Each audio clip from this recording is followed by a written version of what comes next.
A middle-aged farmer wearing grubby overalls and reading a book is driving a tractor across a grassy field in rural Galloway in the southwest of Scotland.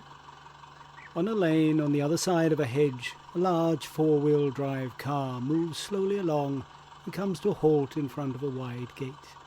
After a moment or two, a man in his 60s, holding a clipboard, dressed in an expensive-looking Barber country coat, beige corduroy trousers, and a tweed cap, climbs out, and slamming the door behind him, enters the field and approaches the tractor in a not-quite straight line. I say, hello there, Mr. Farmer. The tractor stops near to him, and the farmer unhurriedly gets out, still holding the book. "You seem to have left my field gate open, sir." "Oh, don't worry about that. This won't take long." "Is that so? And what is it you'll be wanting?" "Just your signature on this." "Oh, excuse me. I've been at an important meeting." "So I can hear. A signature, you say. And who are you?" "Me? I'm Galloway Association Nutty Park." No, that's not right. Let me see. GPNA. Oh, I know. I'm Galloway National Park Association. "I think you mean Galloway National Park Association." "That's the one. That's it. But then again, I'm not. Well, not anymore. I've been seconded to the NHS. No, not to them. To the NS. Nut Scot." "Would that be Nature Scot?" "Oh, isn't that what I said? No matter. I say, the book you're holding, isn't that Nister?" "Nature, aye." You understand that?" "I do. Friedrich is a very interesting philosopher, don't you think?" "I can't say I know." "Best read in the original German, though, to get to the heart of his thinking." "Really? You do that, do you? Gosh. Anyway, back to more important things. If you could just put your moniker here. I've already filled in your name and address to save your valuable time and all that." "And how would you be knowing who I am?" "You are Mr. McIntyre's, aren't you, as per the rule? And this is Heathen Farm, isn't it? But the sign said so. I think you need to clean it, by the way. It was a bit blurred." "Actually, the name's McIntyre, and this is Heather Farm. And the sign isn't blurred, as you put it. More likely your apparent inebriation." "Why, I hardly think that's the case. I've only had a small stick-me-up. Do you know the bigwigs at Nutty Scot?" "No, I'm lucky enough not to have had that privilege." "Oh, you really should. That top honcho has some very good malts. Very expensive. He brought a couple to our important meeting." "So I can tell. Should you not be concerned about your driving and the police?" "Police? Oh, I don't need an escort, thank you." "That's not what I meant." Enough pleasanting chit-chat, if you please. Just your signature, sir. Here, you can use my rather lovely gold pen." "Would you not like to be telling me what you want my signature for? It would be polite, you know." "What does it matter? I mean, what with me being from Nutter Scot and all?" "I'm afraid it does." "Oh, very well. It's concerning the survey. You signed to say you're very much in support of the great Galloway Park thingy." "But I've not seen any survey. And besides, I may not support this park thingy." "Oh, might you not? How odd.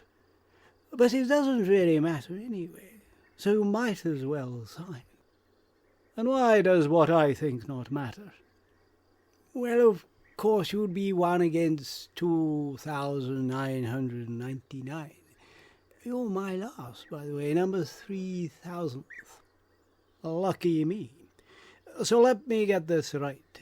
You're saying you've personally spoken to nigh on 3,000 people hereabouts, And they're all in agreement with your survey and this park thingy. That's right. Well, more seen than spoken to, in a technical sense. Which means precisely what?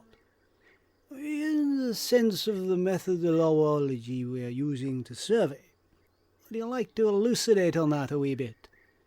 Well, as it's you and Mr. Anita, we've decided to carry over the good practice of my dear old GVME. GNPA. Oh, well spotted, sir. Can't catch you out, can I? What was I saying? Oh, yes, that's what we're doing. Carrying over the good practice of the Association's glorious campaign, of which I was a shining light, if I say so myself. In the second line of command I was. Very Duke of Wellington, I'm sure. But if I could press the point a bit more, what exactly is this good practice you're referring to? Well, put simply, avoiding all the jargon and complicated formulas, is best summed up as get as many don't knows, or even better, non-answers as possible, and count them as positive. In support, that is. Simple, what? I see. And how exactly have you carried over that good practice into your survey work of 3,000 people? Well, how? Well, I've assiduously driven past the houses of 2,996 bods, as per on my to-be surveyed list, and got no answer, so counted them as in favour of the great park thingy. Driven past, by which I take it you mean you didn't actually stop. Oh, good grief, no, I'm a busy man, and this all had to be done in such a short time. But anyway, why on earth would I want to speak to such people? They might start to argue, or smell of fish, or have annoying children. Well, one reason might be to get their opinions on your idea for a park thingy. Oh, that doesn't matter. No. I mean, why bother wasting time and money? Public time and money at that. Asking for their confused, unthought-out opinions. We at the GTBA and Nutsbot have long ago accepted the heavy responsibility of leading the little folk to the promised land, whether they want to go there or not. Precisely. You see, we've understood they don't have the slightest understanding of what's best for the planet or themselves. Yes, it's our burden, but we've willingly taken it up despite the terrible cost to ourselves. We're like army officers leading their uneducated men over the top by example, and the occasional use of a firing squad. Very laudable, I'm sure. And you yourself are, of course, one of these saviours, I presume?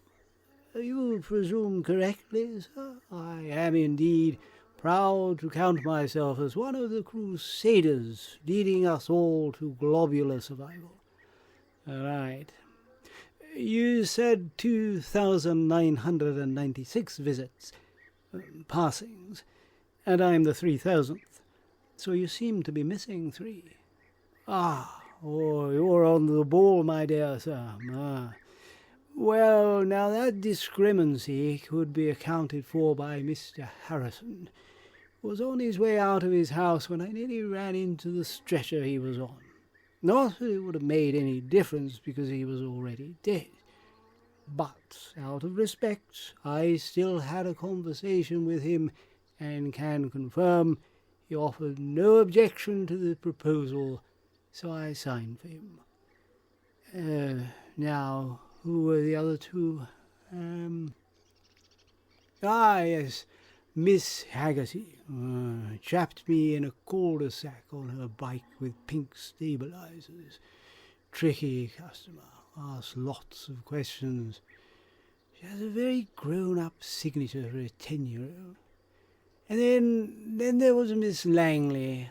Stopped her motor-ability scooter right in front of my lovely car. Yeah, she was awkward too, but luckily deaf as a post and thought we were talking about stair lifts, thank God. Well, the rest of the 2,996 I managed to avoid. None of this sounds particularly democratic, if you don't mind me saying. Not what most of us would consider a consultation. Isn't that what you're calling it? Oh, democracy has nothing at all to do with this. And the consultation bit is just a wrapping. Like a meal at Spellini's. Lovely picture on the plate, but bugger all to eat on it. It's all just for show, you see. I say, you really shouldn't smoke, you know. You'll kill the planet. Is that so? And your large motor vehicle over there won't, I suppose? Oh, that's completely different. It's a classic. Well, this is a Dunlop Classic cigarette. Oh, it's hardly the same. My lovely 4.4 V8 black and white Range Rover Vogue SE is necessary to pull around all our GKVA and Scotnut stuff. That you need to educate the rest of us. Exactly. It's a vital weapon to combat the crisis crimers. Bit of an eco-warrior in tweed, aren't you? Well, that's kind of you to recognise. Have you read my poem by any chance?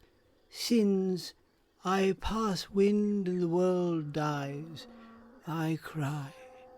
It's won an Eco Poetry Award.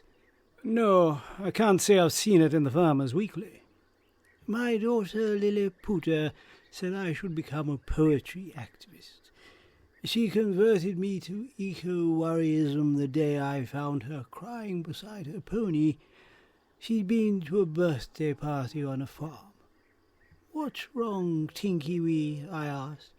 "Oh, Papa, there were lots of moo-moos making smellies, and Grateful Funburger says they're murdering the rainy forest." I think you mean Greta Thunberg. That's the one. Broke my heart to see her, so I converted there and then and joined the TMHA straight away. Senior staff member, of course. Shame Tinky Wee ended up in hospital. I'm sorry to hear that. Is he injured at some demonstration or something? Oh, not quite. She decided to prove one could live on only lentils and radish juice. But the bloating was extraordinary. She looked like an inflated doll and had to be hospitalized. And then there was the accident when some silly nurse made a spark near her. But she's back in Camden now, and Tarquin will look after her. Luckily, he works from home, sending out letters for Greensleeves. You know, Greenpeace. He can't go out because of his paving stone phobia. Really? But I digest. Signature, if you please, sir. Do you not think you should offer to show me this survey of yours first? Have you not received a copy and a little leaflety thing by the post person? No, should I have? Yes, and possibly no. We did post eventually, but things got a bit confused, and the tea-girl wasn't too happy dragging the sacks down to the post office, and there were worries someone might have accidentally mistaken the sacks for rubbish bins. A mistake, of course, if you know what I mean. I think I do. More of that best practice you were talking about, I take it. But I can see from the fact that you read Nietzsche. Oh, of course. I see that you obviously are a farmy man who understands how things work. Here, have a glance at my copy of the survey. Actually, I'd be glad to know what someone thinks of it who's actually seen the thing. For a national park, your photographs are very fetching, but they don't seem to have many people in them. Well, that's because we don't really want any people to come. It's supposed to protect nature, you see. So the fewer public members who plant their size 9s on it, the better. After all, the public haven't had the pleasure of their own bit. They need to leave it all to the experts to look after for them. Let us and the eggy heads do what we want, and when we're happy, nature will be happy, and it'll all be nice for everyone. I'm sure you agree. And what about us, the locals, the ones who already live here? Well, of course, you win on all sides too. No more having to trundle through your muddy fields in the rain. No more blocking roads with straw grassy things. No more having to move moo-moos left, right and right. No more sore throats from whistling at doggies to round up those other noisy creatures. You mean sheep? That's them, yes. No, you won't have to do any of that any more. Well, maybe we like doing those things. After all, it has been our way of making a living for quite some time. Well, the liking bit is... it doesn't matter. Because once it's been decided Galloway is a park, then the board will be in control, and I suspect it won't want those smellies and poo-poos and old Wellingtons everywhere messing up the countryside. And of course there'll be a park authority and a plan and rangers to keep everything and everyone in place, keep it all in step with the vision. Is that so? And will these rangers be wearing brown shirts and high black boots?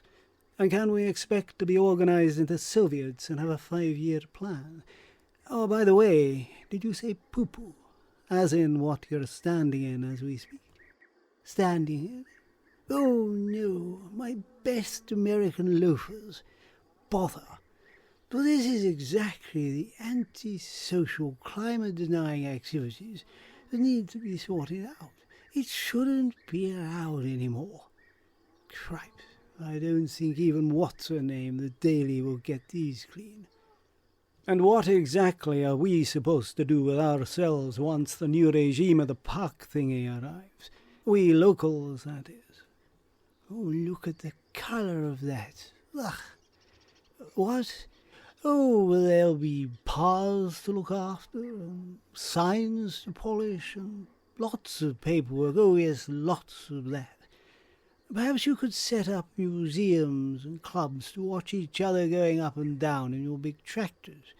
That'll keep you busy. But there'll be some money, too. Probably enough for a holiday on an awful beach in Spain or Blackpool. Oh, the thought makes me feel quite a bit queasy. Very generous, I'm sure. But maybe we don't want to do any of that. Maybe we'll ignore you and just carry on, not allow these paths and signs and all the rest over our land, because after all, it is our land. Oh, I think perhaps you've misunderstood. Once it's decided you're a park thingy, it doesn't matter who owns what, because the board will control it all by law. Where a park goes, what's the right of way, it'll decide all that. Save you having to worry your farmy heads about it. It'll be wonderful. All the scruffy barns will be tidied up or knocked down, and those atrocious-looking buildings you farmers have a habit of putting up won't happen. After all, they're not exactly Cotswold, are they? We'll all follow the plan for the good of the planet, of course. You can't argue with that as an end that justifies the means, can you? Can't I? Well, this board you're on about, I see it here in your wee brochure. You seem to spend quite a time going on about it. Well, that's because it's so very important. Well, perhaps we Gallovidians will get ourselves on it, take it over, carry out a kind of coup, and stop all this. Oh, no, that won't happen. The so-called indigenous people only get to elect a third. The rest will be vetted and authorized by El Governmento. It'll decide who'll be chosen, because it has to agree that anyone polishing a board seat with their arse has the right expertise or experience, and the minister has the say over that. Problem solved. Clever, isn't it? And the ones chosen will be those who follow the line, I presume. Of course, the true eco-believers, like all those at the GNPA and Nature Scott. People like you, in other words. Well, we can be trusted to drive the vision forward. Take Galway to the land of milk and honey. Or should that be nut zero and more moss? I don't think we need any more moss around here. Well, there's a good example of what I mean. An example? An example of what? That you locals don't know what it is you need and is best for you until the big wigs and big science heads and environmentals have worked it all out and told you. We need more moss, do we? Possibly. I can't wait. Oh, don't worry. You'll all be satisfied in the end as our new kingdom of Galway, as we're going to call the parky thing, leads the world to wherever it's going. That name, Kingdom of Galloway, that's rather pretentious, isn't it? Apparently it's all part of the branding. But between you and you, I'd heard the bogey Slutter has inklings to be queen of said kingdom. Now, just a moment. Was it her or that other bogey co-reader? The one that resembles an upside-down loo brush with glasses? Did you say Slutter? Are you meaning Lorna Slater of the Greens? Isn't that what I said? Right. I think I've probably seen enough of this. You'd best have it back. Oh, well done, well done. Glad you got to grips with it so quickly. Now, where's my pen?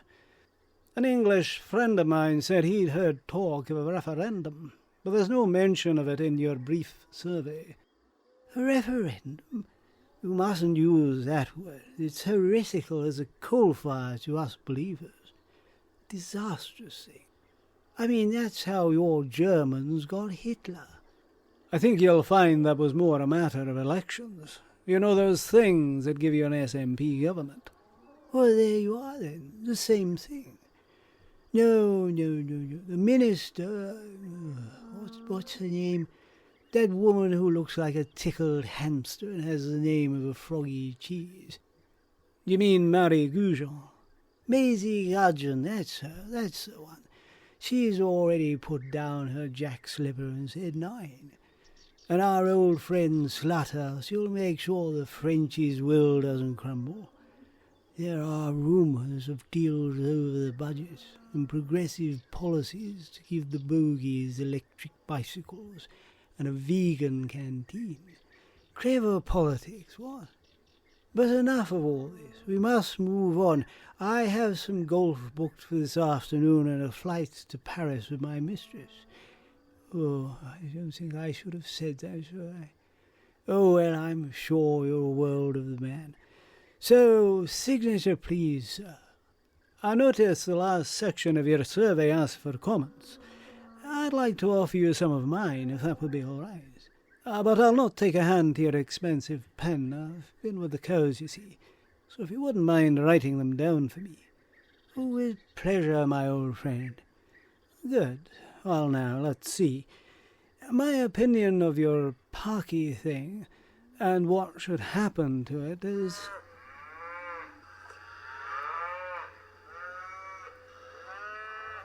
and preferably without using any Vaseline.